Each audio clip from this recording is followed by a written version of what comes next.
Je sais pas, moi je pourrais vous répondre de ne pas savoir assez bien grimper, de ne pas être un lézard, qui est l'animal que j'aime le plus au monde, celui qui est capable de se mutiler pour continuer à être libre, celui qui ne croit qu'au mouvement, celui qui ne sait pas s'il avance sur un plan horizontal ou vertical, celui qui rend une vénération absolue au soleil, et celui qui a gouverné le monde, parce que le lézard appartenait à la race des sauriens, c'est-à-dire des dinosaures qui soudain ont disparu. Donc il n'est plus que le débris d'un monde qu'il a gouverné.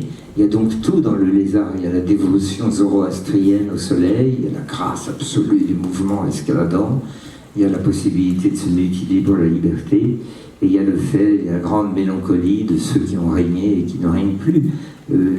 Peut-être c'est ça mon chagrin, de ne pas être assez lézard. Et mon chagrin est aussi de voir qu'il est de plus en plus difficile, mais ça c'est pas un sentiment, c'est une constatation, il est de plus en plus difficile sur le plan euclidien de la Terre de trouver des espaces de liberté sauvage et de beauté. C'est la même chose d'ailleurs, ça rejoint d'ailleurs l'intitulé et l'objet, le motif de vos rencontres ici de Grignan. La beauté du monde se réduit, de même que la liberté, et c'est normal car les deux cheminent ensemble.